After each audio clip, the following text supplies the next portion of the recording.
నీ మాట సంపూర్ణ స్వచ్ఛత గలది, అది నీ సేవకునికి ప్రియమైనది. నీ బాట సంపూర్ణ స్వస్థత గలది, అది నీ ప్రియునికి ప్రాణమైనది.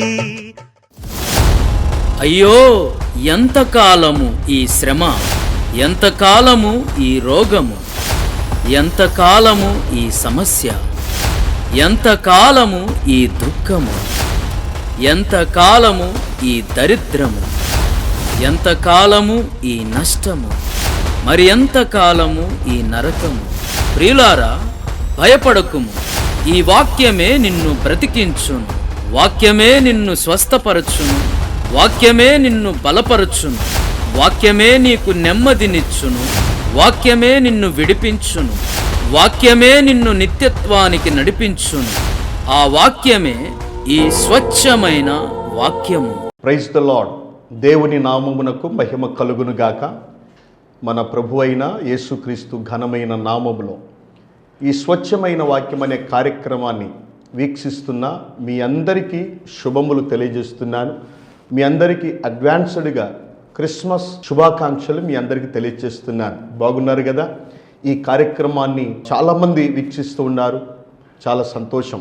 ఈ సమయంలో నా ప్రియమైన సహోదరి సహోదరులారా, శ్రేష్టమైనటువంటి కొన్ని విషయాలు ఈ రాత్రి మనం ధ్యానం చేద్దాం. ఒక ఇంట్లో ఒక తాతగారు మనవడు, వారిద్దరి యొక్క సంభాషణ ఏంటంటే, ఈ తాతగారు మనవడితో చెప్తున్నాడు, అరే తప్పు చేయొద్దు నాన్న, పొరపాటు చేయొద్దు అని పదే పదే తన మనవనికి ఈ తాతగారు చెప్తూ ఉండేవాడు. ఎన్ని మారులు ఈ తాతగారు చెప్పినా అతడు వినకుండా, తాతగారు చెప్పినటువంటి ఆ మాటని వినకుండా పలుమార్లు తప్పిదం చేస్తూనే ఉంటాడు, పలుమార్లు తప్పిదం చేస్తూనే ఉంటాడు. అయినను ఒకాను చాలా గట్టిగా గద్దించాడు. అరే చెప్తే నువ్వు ఆలకించవా, ఎన్నిసార్లు చెప్పాలి నీకు అని గట్టిగా గద్దించాడు. ఆ తరుణములో ఈ మనవడు అంటాడు, తాతయ్య అసలు తప్పు చేయకుండా ఎవరుంటారు తాతయ్య? ఈ లోకంలో మనం పుట్టాం, పెరిగాం. ఈ లోకంలో ఉన్నప్పుడు ఎక్కడో ఒక చోట చిన్న చిన్న పొరపాట్లు జరుగుతూ ఉంటాయి, ఎక్కడో ఒక చోట చిన్న చిన్న తప్పిదాలు జరుగుతూ ఉంటాయి. తప్పు చేయకుండా ఎవరు ఉండగలరు తాతయ్య అని చెప్పి ఒకానొక రోజు తాత దగ్గర నిలబడి ఈ మాట తెలియజేశాడు.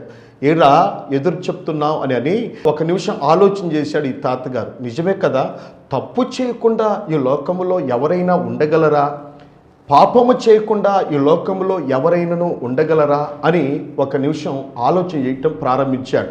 ఒకవేళ ఈ కార్యక్రమాన్ని వీక్షిస్తున్నటువంటి మీకు కూడా ఈ ఆలోచన మీకు కలిగి ఉండవచ్చు, ఈ ఆలోచన మీకు వచ్చి ఉండవచ్చు. నిజమే, పాపము చేయకుండా ఈ లోకములో ఎవరైనాను ఉండగలరా? తప్పు చేయకుండా ఏ వ్యక్తి అయినా ఈ లోకములో జీవించగలడా అనేటువంటి ఆలోచన నీకు కూడా కలిగి ఉండవచ్చు. అయితే ఈ రాత్రి కార్యక్రమాన్ని వీక్షిస్తూ ఉన్నటువంటి నీవు తప్పనిసరిగా ఈ మాటలు శ్రద్ధగా నీవు విన్నట్టయితే దేవుడు తప్పనిసరిగా ఈ రాత్రి అద్భుతమైనటువంటి సమాధానాన్ని దేవునికి ఇస్తాడు. మనసు పెట్టి జాగ్రత్తగా మాటలు వినండి.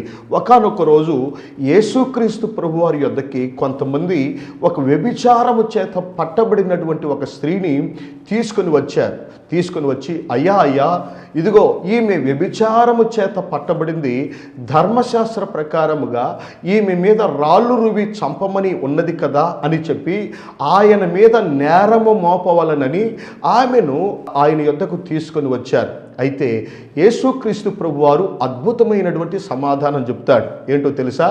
మీలో ఎవరైనాను పాపము చేయని వాడు ఎవడైనా ఉంటే మొదట ఆమె మీద రాయి విసరండి అని చెప్పాడు. మీలో ఎవడైనను తప్పిదము చేయనివాడు, పాపము చేయనివాడు ఎవడైనా మీలో ఒకవేళ ఉన్నట్లయితే మొట్టమొదటిగా ఆమె మీద రాయి విసరండి అని తెలియజేశాడు. ఆ మాట అనగానే చిన్నవారు మొదలుకొని పెద్దవారి వరకు ఒక్కరు కూడా ఆమె మీద రాయి వేయకుండా అలాగే వెళ్ళిపోయారండి. ప్రియమైనటువంటి వాళ్ళరా, అందరిని చూశాడు, ఒక్కళ్ళు కూడా వేయలేదు. అయితే యేసుక్రీస్తు ప్రభువారు, అమ్మా ఎవరునూ నీ మీద రాయి విసరలేదా అని, అయితే నేనును నీకు ఎటువంటి శిక్ష విధింపను, అయితే ఇక మీదట నీవు పాపము చేయకుము అని చెప్పి యోహాను సువార్త 8వ అధ్యాయం 11వ వచనములో మనము చూడగలం. అందుకు యేసు, నేనును నీకు శిక్ష విధింపను, నీవు వెళ్ళి ఇక పాపము చేయకుమని ఆమెతో చెప్పెను. యేసుక్రీస్తు ప్రభువారు చెప్పిన ఈ మాట, ఇక మీదట నీవు పాపము చేయకుము అని చెప్పగానే నిజంగా ఈ ప్రశ్న, ఒకవేళ ఇటువంటి ఆప్షన్ యేసుక్రీస్తు ప్రభువారు మనకిచ్చినట్లయితే మనము పాపము చేయకుండా ఉండగలమా? ప్రాణమున్నంత వరకు, చనిపోయే లోపు, అసలు ఈ క్షణం మొదలుకొని ఇప్పుడు మొదలుకొని ప్రాణమున్నంత వరకు పాపము చేయకుండా మనం ఉండగలమా అని అంటే లేఖనము ఏమి తెలియజేస్తుందో పరిశుద్ధ లేఖనములో నుండి మనం గమనించుదాం. మనసు పెట్టి చక్కగా వాక్యాన్ని వినాలని మీకు ప్రత్యేకంగా మనవి చేస్తున్నాను. ఎవడైనను పాపము చేయకుండా ఉండగలడా? ఇక మీదట, ఇక్కడ నుండి, ఈ క్షణము నుండి పాపము చేయకుండా ఎవరైనను ఉండగలరా అని అంటే లేఖనం ఏం తెలియజేస్తుందో మనం చూద్దాం. 3 ప్రాముఖ్యమైన విషయాలు ఈ రాత్రి మనం ధ్యానం చేద్దాం. పాపము చేయకుండా ఉండగలరు అని వాక్యం తెలియజేస్తుంది. ఎవరు వారు? ఎటువంటి వారు? ఎలాంటి స్థితిలో ఉన్నవారు పాపము చేయరో 3 ప్రాముఖ్యమైన విషయాలు మనం ధ్యానం చేద్దాం. నెంబర్ 1, దేవుని మూలముగా పుట్టినవాడు పాపము చేయడు, పాపము చేయజాలడు అని చెప్పి యోహాను రాసిన మొదటి పత్రిక 3వ అధ్యాయం 9వ వచనములో మనం చూస్తే, దేవుని మూలముగా పుట్టిన ప్రతి వానిలో ఆయన బీజము నిలుచును గనుక వాడు పాపము చేయడు, వాడు దేవుని మూలముగా పుట్టిన వాడు గనుక పాపము చేయజాలడు. నా ప్రియమైన సహోదరి సహోదరులారా, ఈ రాత్రి చక్కగా దేవుని మాటలు మీరు వినండి. దేవుని మూలముగా పుట్టిన వాడు పాపము చెయ్యడు, పాపము చేయజాలడు. ఎందుకనంటే దేవుని బీజము అతనిలో నిలుచుచున్నది గనుక వాడు పాపము చేయజాలడు. అంటే ఈ రోజుల్లో నిజంగా నువ్వు దేవుని మూలముగా పుట్టావా? దేవుని మూలముగా పుట్టడము అని అంటే దేవుని మూలముగా అతని హృదయము తెరవబడాలి, దేవుని మూలముగా అతని పాపములు ఒప్పుకోవాలి, దేవుని మూలముగా అతడు మారు మనసు పొందాలి, దేవుని మూలముగా అతడు పాపక్షమాపణ నొందాలి, దేవుని మూలముగా అతడు ఒప్పుకోలు ప్రార్థన చేయాలి, దేవుని మూలముగా అతడు నూతన జన్మ అనేది పొందుకోవాలి. దేవుని మూలముగా పుట్టడము అనంటే, దేవుని మూలముగా అంటే ఆదరణకర్త అయినటువంటి దేవుడు, ఆత్మదేవుడు పాపమును గూర్చి, లోకమును గూర్చి, తీర్పును గూర్చి మనకు బోధ చేస్తూ ఉన్నప్పుడు, పాపం అంటే ఏంటో మనకు తెలియచేస్తున్నప్పుడు దైవ చిత్తానుసారమైనటువంటి దుఃఖం అనేది మనలో కలుగుతూ ఉంది. అయ్యో, నేను ఘోరమైనటువంటి పాపము చేశానే, నేను చేసినటువంటి ఈ పాపము వలన, నేను చేసిన ఈ దుర్మార్గము వలన నేను ఇటువంటి భయంకరమైనటువంటి శిక్షను నేను అనుభవిస్తూ ఉన్నానే, ఈ పాపం వలన నేను ఎంతో నరకాన్ని అనుభవిస్తున్నాను, నేను చేసిన ఈ దుర్మార్గపు పనికి నా పిల్లలు అనాథలైపోయారు, నా భార్యకు నాకు సరైనటువంటి సంబంధము లేదు, నా తల్లిదండ్రులకు నాకు సరైనటువంటి సఖ్యత లేదు, నాలో ఉన్న పాపము నన్ను పాడు చేసింది, పతనం చేసింది, అయ్యో ఇక మీదట నేను పాపము చెయ్యను అని చెప్పి ఆ దైవ చిత్తానుసారమైనటువంటి దుఃఖాన్ని పుట్టించటమే ఆత్మదేవుని యొక్క పని. ప్రియమైనటువంటి వారలారా, ఈ రాత్రి దేవుని వాక్యాన్ని ఆలకించుచున్నటువంటి నీవు ఒకవేళ పాపము చేయటానికి పరిగెడుతూ ఉన్నావేమో, పాపములోనికి పరిగెడుతూ ఉన్నావేమో, పాపము వలన చాలా నష్టాన్ని అనుభవిస్తావు, పాపం వలన చాలా భయంకరమైన శిక్షను అనుభవిస్తావు, పాపం వలన చాలా భయంకరమైనటువంటి నరకాన్ని, భయంకరమైన రోగాలను అనుభవించే వారు భూమి మీద చాలామంది ఉన్నారు. ప్రియమైనటువంటి వారలారా, గమనించండి, దేవుని మూలముగా పుట్టడం అంటే దేవుని ద్వారా మనము దేవుళ్ళలోనికి రావాలి, పాపమును విడిచిపెట్టాలి, మారు మనసు పొందాలి, పాప క్షమాపణ పొందాలి, దేవుని సన్నిధిలో ఒప్పుకోవాలి, నీటి మూలముగా ఆత్మ మూలముగా మనము జన్మించాలి. ఎప్పుడైతే నీటి మూలముగా ఆత్మ మూలముగా మనము జన్మించుతామో అప్పుడు పాపము చేయటానికి మనం ఆలోచన చేస్తాం, పాపము చేయటానికి మనము ఒక్క అడుగు కూడా ముందుకు వేయకుండా మనము చక్కగా దేవుల్లో మనం బలపడుతూ ఉంటాం. ప్రియమైనటువంటి వాళ్ళరా, అందుకే వాక్యం తెలియజేస్తుంది చూడండి, దేవుని మూలముగా పుట్టిన వాడంట పాపము చేయడు, వానిలో దేవుని బీజము నిలుచుచున్నది గనుక వాడు పాపం చేయడు. అటువంటి వ్యక్తినంట దేవుడు ముట్టడంట. అందుకే చూడండి, అక్కడే యోహాను మొదటి పత్రిక 5వ అధ్యాయం 18వ వచనం, దేవుని మూలముగా పుట్టి ఉన్నవాడెవడును పాపము చేయడని ఎరుగుదుము. దేవుని మూలముగా పుట్టినవాడు తన్ను భద్రము చేసుకొనును గనుక దుష్టుడు వాని ముట్టడు. ఎస్, దేవుని మూలముగా పుట్టిన వానిలో దేవుని బీజం ఉంటుంది. దేవుని మూలముగా ఎవరైతే జన్మిస్తారో అలాంటి వ్యక్తిని దుష్టుడు ముట్టడంట. ఎందుకంటే తనను తాను భద్రం చేసుకుంటాడంట. యోహాను రాసిన మొదటి పత్రిక 5:18 ఉంటుంది. గమనించండి, తనను తాను భద్రం చేసుకుంటాడు. నేటి దినాలలో మనల్ని మనం భద్రం చేసుకునేవారు కరువైపోయారు. చాలా మంది దూరం అయిపోతున్నారు. చాలా మంది తమ్మును తాము భద్రం చేసుకోలేని స్థితిలో ఉన్నారు. నోటిని భద్రం చేసుకోలేకపోతున్నారు, కన్నులను భద్రం చేసుకోలేకపోతున్నారు. అర్థమవుతుందా? తమ ప్రవర్తనను భద్రం చేసుకోలేకపోతున్నారు. విచ్చలివిడిగా పాపం చేయటానికి మనిషి పరిగెడుతూ ఉన్నాడు తప్ప, అయ్యో నా దేహాన్ని నేను భద్రం చేసుకోవాలి, నా నోటిని నేను భద్రంగా కాచుకోవాలి, నా కంటిని నేను భద్రంగా కాచుకోవాలి, తనను తాను భద్రం చేసుకుంటాడంట. దేవుని వాక్యం తెలియజేస్తుంది యాకోబు పత్రిక 1:20లో, ఈ లోక మాలిన్యము అంటకుండా తనను తాను కాపాడుకుంటూ ఉంటాడంట దేవుని మూలముగా పుట్టినవాడు.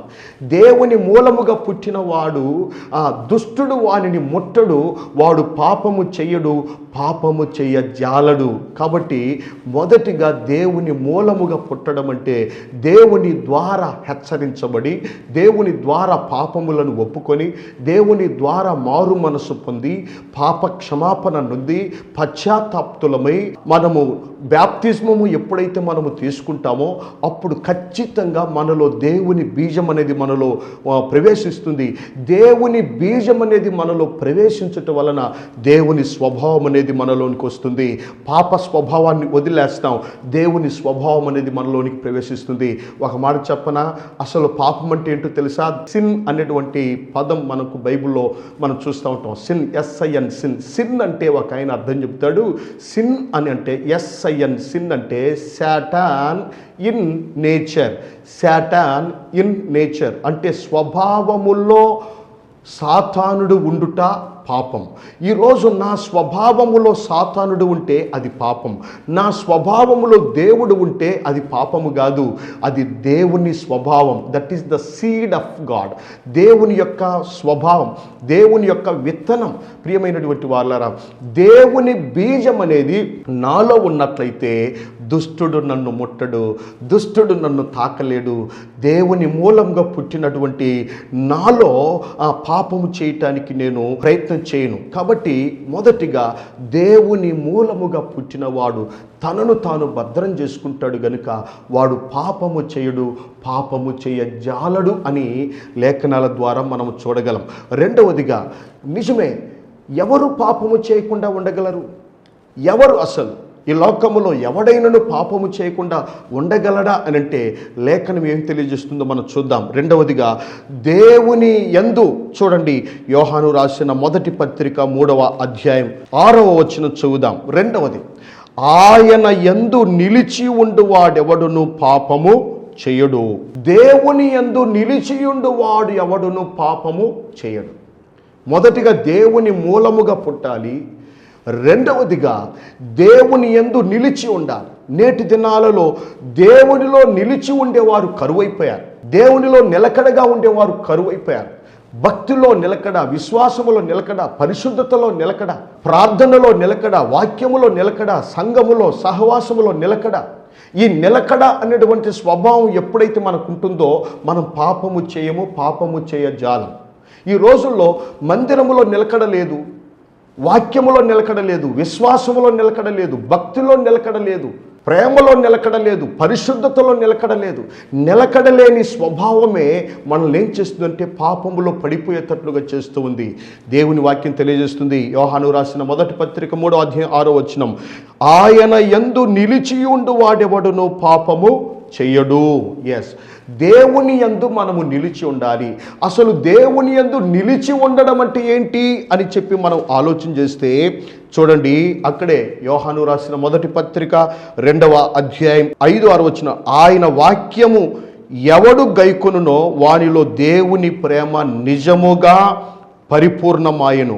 ఆయన యందు నిలిచి ఉన్నవాడనని చెప్పుకొనువాడు ఆయన ఎలాగూ నడుచుకొనెనో అలాగే తానును నడుచుకున్న బద్ధుడయ్యున్నాడు. దేవుని యందు నిలిచి ఉన్నాను అని చెప్పుకునేవాడు ఆయన ఎలాగైతే నడుచుకొని ఉన్నాడో అలాగే తానును నడుచుకుంటాడంట. ఈరోజు దేవుని వలె నువ్వు నడుచుకోవటానికి ప్రయత్నం చేస్తున్నావా? దేవుని వలె ప్రవర్తించటానికి నువ్వు ప్రయత్నం చేస్తున్నావా? యేసుక్రీస్తులాగా ప్రవర్తించటానికి నువ్వు ప్రయత్నం చేస్తున్నావా?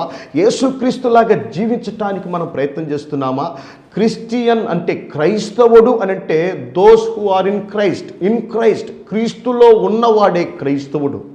దేవునిలో ఉన్నవాడే క్రైస్తవుడు, క్రీస్తునందు ఉన్నవాడే క్రైస్తవుడు, క్రీస్తులో నిలకడగలిగిన వాడే క్రైస్తవుడు. నిజమైన క్రైస్తవుడు పాపము చేయడు. క్రీస్తు ఎలాగైతే నడుచుకొని ఉన్నాడో అలాగూ నడుచుకున్నవాడే క్రైస్తవుడు. దేవుని యందు నిలిచి ఉన్నవాడంటే నా ప్రియమైనటువంటి వాళ్ళరా, యేసులాగే నేను బ్రతకాలి, యేసులాగే నేను జీవించాలి, యేసులాగే నేను మాట్లాడాలి, యేసులాగే నేను ప్రేమను కనుపరచాలి, యేసులాగే నేను ఈ లోకములో మనుషుల పట్ల నేను ప్రవర్తించాలి. ఆయన క్షమాగుణం, ఆయన చేసిన త్యాగం, ఆయన చూపించినటువంటి ఆ ప్రేమ అనురాగాలను నేను కూడా కనపరచాలి అనేటువంటి తత్వం ఎవరిలో అయితే ఉంటుందో వారు దేవునిలో నిలిచి ఉన్నవారు. అటువంటి వారు పాపము చేయరు, పాపము చేయజాలరు. అటువంటి వ్యక్తిని దుష్టుడని వాడు ముట్టలేడు. ఈ లోకములో పాపము చేయకుండా ఎవరు ఉండగలరు అని అంటే దేవునిలో నిలిచి ఉన్నవాడు పాపము చేయడు. ఎందుకనంటే దేవుడు ఎలాగైతే నడుచుకొనిచున్నాడో ఆ విధంగా ఈ వ్యక్తి నడుచుకొనిచు ఉంటాడు. యేసుక్రీస్తు ప్రభు వారు ఈ భూమి మీద ఎలాగ బ్రతికాడంటే ప్రేమ, క్షమాగుణం, దయాగుణం, ఆయన చూపించిన త్యాగం, ఇతరుల కొరకు ఆయన జీవించాడే తప్ప ఎక్కడ కూడా ఏ విధము చేతనైనా ఎక్కడ కూడా ఎటువంటి లోపము లేకుండా ప్రవర్తించాడు. నిజమైన క్రైస్తవుడు దేవునిలో నిలకడగా ఉన్నానని చెప్పుకునేవాడు యేసుక్రీస్తులాగానే జీవిస్తాడు. అందుకే యేసులాగే ఉండాలని, యేసుతోనే నడవాలని, నిలవాలని, గెలవాలని, నిలవాలని, గెలవాలని, యేసునందే ఆనందించాలని. యేసులాగే ఉండాలని, యేసులాగే ప్రవర్తించాలని, యేసునందే నిలవాలనేటువంటి ఆ తపన, ఆ కోరిక ఎవరైతే కలిగి ఉంటారో వారు ఖచ్చితంగా పాపము చేయరు, పాపము చేయజాలరని దేవుని సేవకునిగా తెలియజేస్తున్నాను. ప్రియమైనటువంటి వాళ్ళారా, ఒకవేళ నువ్వు తెలిసి తప్పిదము చేస్తున్నావేమో, తెలిసి పాపములో పడిపోతున్నావేమో, నువ్వు దేవుని యందు నువ్వు నిలిచి ఉన్నట్లయితే నువ్వు దేవుని వలె నడుచుకోవటానికి ప్రయత్నం చేస్తావు. యేసుక్రీస్తే మనకు మాదిరండి. ప్రపంచంలో ఎవరు మనకు మాదిరి కాదు, యేసుక్రీస్తే మనకు మాదిరి. ఆయనను మనం ముందు పెట్టుకొని ఆయన వలె ఎవరైతే ప్రవర్తిస్తారో, ఆయన వలె ఎవరైతే నడుస్తూ ఉంటారో వారు దేవుని యందు నిలిచి ఉన్నవారు. లేఖనం తెలియజేస్తుంది, దేవుని యందు నిలిచి ఉన్నవాడు బహుగా ఫలిస్తాడు. ఈరోజు నీ కుటుంబము ఎంతగా ఫలిస్తుందంటే నువ్వు దేవునిలో నిలిచి ఉంటే బహుగా నువ్వు ఫలిస్తావు. నువ్వు వాడిపోవు, నువ్వు పాడైపోవు. అర్థమవుతుందా? దేవుల్లో నిలకడగా లేని వారే కుటుంబాలు పతనమైపోతున్నాయి, పాడైపోతున్నాయి. కారణం ఏంటంటే వానిలోనికి దుష్టుడు వచ్చేసి వాడి కుటుంబాన్ని గలిబిలి చేస్తూ ఉంది. ఈరోజు నీ కుటుంబం పతనావస్థలో ఎందుకు వెళ్ళిపోతుంది? నీ వ్యాపారాల్లో ఎందుకు నష్టం వస్తుంది? నువ్వు చేయుచున్న పనుల్లో నువ్వు ఎందుకు విఫలమైపోతున్నావు? కారణం ఏంటంటే నువ్వు దేవుని యందు సరైనటువంటి నిలకడ లేదు. దేవుని యందు ఎవరైతే సరైన నిలకడ అనేది ఉండదో వారు పాపము చెయ్యరు అనేటువంటి విషయాన్ని మనం గమనించాలి. ప్రియమైనటువంటి వాళ్ళరా, ఇది రెండవది. దేవుని యందు నిలిచి ఉన్నవాడు దేవుని వలె నడుచుకుంటాడు. దేవుని వలె ఎవరైతే నడుచుకుంటారో వారు పాపము చేయరు, పాపము చేయజాలరు. దేవుని యందు నిలిచి ఉన్నవాడు బహుగా ఫలిస్తాడు. అనేకులకు దీవెనకరంగా, అనేకులకు ఆశీర్వాదకరంగా అతడు ఉంటాడని దైవజనునిగా తెలియజేస్తున్నాను. ప్రియమైనటువంటి వాళ్ళరా, నీవు కూడా మరి దేవుని మూలముగా పుట్టడమే కాదు, దేవునిలో నిలిచి ఉండాలి. ఇది చాలా ప్రాముఖ్యమైంది. నేటి దినాలలో చాలామంది దేవునిలో నిలకడగా ఉండేవారు కరువైపోయారు, కొదువైపోయారు.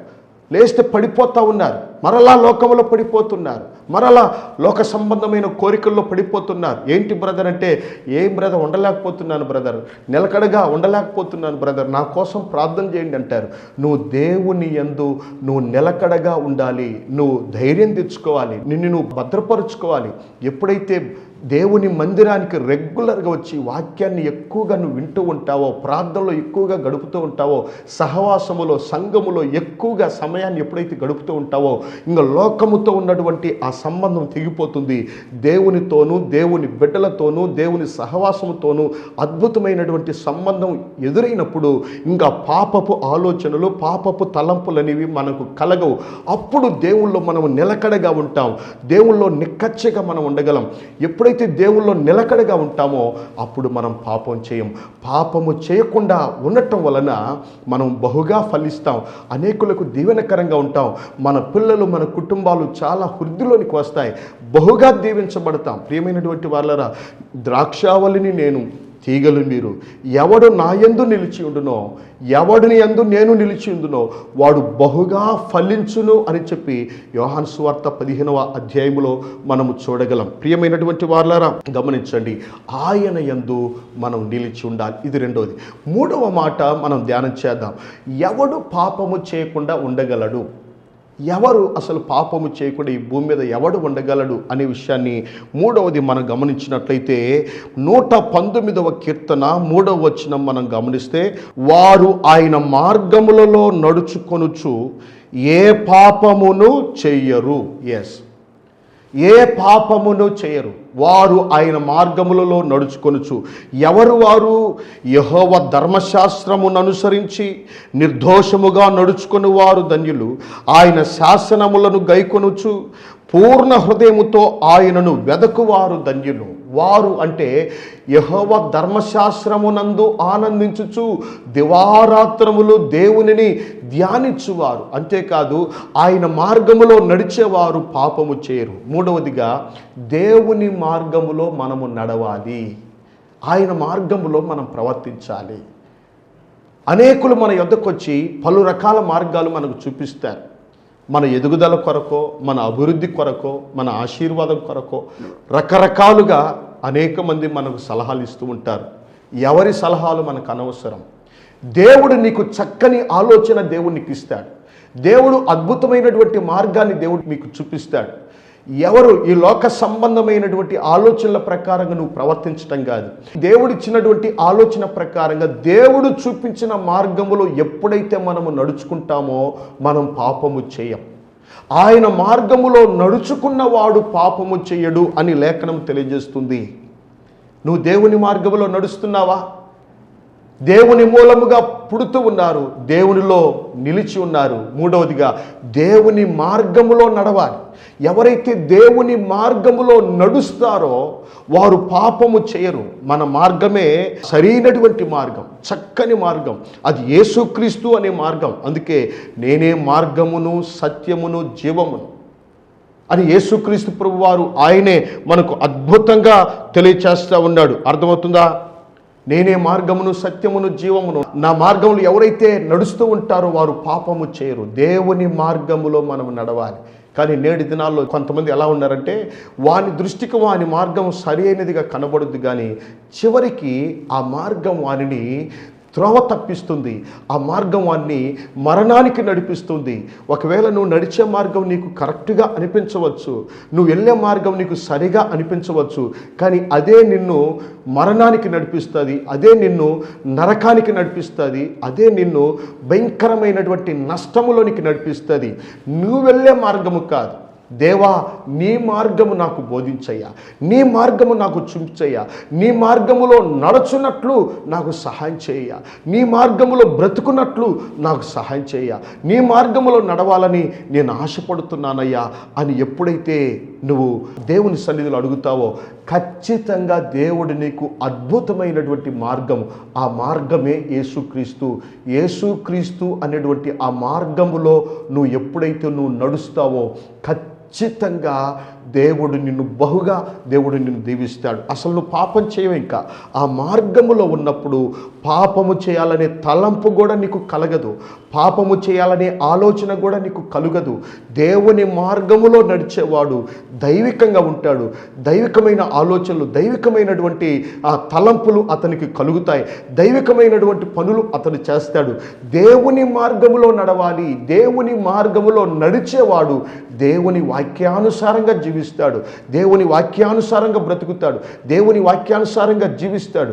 అందుకే దేవుని మార్గములో మనము నడవాలి. పరిశుద్ధ గ్రంథములో చాలామంది దేవుని మార్గములో నడిచిన వారు చాలామంది ఉన్నారు.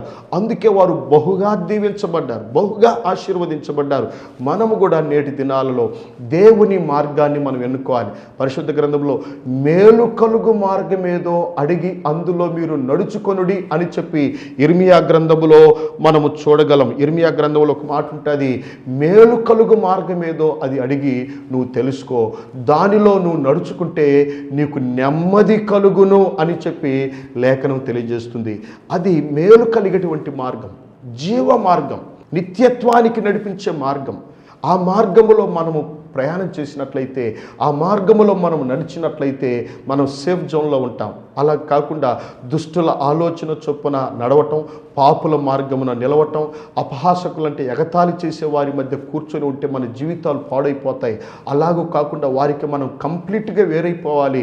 యెహోవా ధర్మశాస్త్రమునందు దివారాత్రములు మనం దేవుని సన్నిధిలో ధ్యానం చేస్తూ ఉండాలి.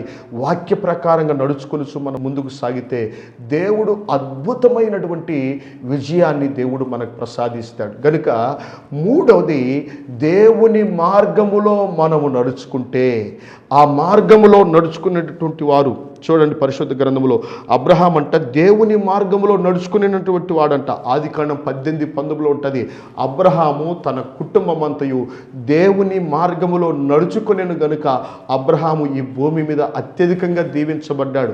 దేవుని మార్గములో నువ్వు నడుచుకుంటే పాపము చేయవు, పాపము చేయజాలవు. దేవుడు నిన్ను కనికరించి కరుణించి అద్భుతమైన విజయాన్ని దేవుడు నీకు ప్రసాదిస్తాడు. కనుక ప్రియమైన సహోదరి సహోదరులారా గమనించండి, పాపము చేయకుండా ఎవడు ఉండగలడంటే, నెంబర్ 1, దేవుని మూలముగా పుట్టినవాడు పాపము చేయడు, పాపము చేయజాలడు. ఎందుకంటే దేవుని మూలముగా పుట్టినవాడు తనను తాను భద్రపరుచుకుంటాడు. రెండవదిగా, దేవునిలో నిలిచి ఉన్నవాడు పాపము చేయడు, పాపము చేయజాలడు. ఎందుకనగా దేవుని యందు నిలిచి ఉన్నవాడు దేవుడు నడుచుకున్నట్లుగా ఇతడు కూడా నడుచుకొనుచు ఉంటాడు. మూడవదిగా, దేవుని మార్గములో నడిచిన వాడు పాపము చేయడు, పాపము చేయజాలడు. ఎందుకంటే తమ మార్గములను పక్కకు నెట్టేసి దేవుని మార్గములో నడుస్తూ ఉంటాడు. గనుక వాడు పాపము చేయడు, పాపము చేయజాలడు. గనుక ఈ రాత్రి వేళ సమయంలో దేవుడు మిమ్ములను, మీ కుటుంబాలను పాపము జోలికి వెళ్ళనీయకుండా దేవుడు మిమ్ములను తప్పించి దేవుడు మిమ్ములను బలపరచునుగాక. దేవుడు మిమ్ములను బహుగా దేవుడు దీవించాలని, బహుగా ఆశీర్వదించాలని దేవుని సేవకునిగా కోరుకొనుచు ఉన్నాను. ప్రార్థన చేసుకుందాం. దయగలిగిన తండ్రి, ప్రేమ కలిగిన దేవానికి వందనాలయ్యా. అయ్యా, ఈ రాత్రి వేళ సమయంలో ఈ యొక్క వాక్యాన్ని వీక్షిస్తున్న ప్రతి బిడ్డను మీరు దీవించమని, ఆశీర్వదించమని, ఈ వాక్యాన్ని విని ఉన్న ప్రతి బిడ్డను పేరు పేరును మీరు దీవించమని, పాపము జోలికి వెళ్ళక అయ్యా పాపము చేయకుండా ఈ భూమి మీద నీకు ఇష్టమైన బిడ్డలముగా జీవించే ధన్యత మాకు ప్రసాదించమని, బిడ్డలందరినీ దీవించమని, ఆశీర్వదించమని యేసుక్రీస్తు ఘనమైన నామములో ప్రార్థించి స్తుతించి వేడుకొనిచూ ఉన్నాను తండ్రి. ఆమేన్, ఆమేన్. May God bless you all. మా అడ్రస్ క్రైస్ట్ మినిస్ట్రీస్ 60 అడుగుల రోడ్ చివర, శ్రీనివాసరావుపేట, గుంటూరు. మీ ప్రార్థన అవసరతల కొరకు మమ్మలను సంప్రదించవలసిన phone number 9701327387. May God bless you all.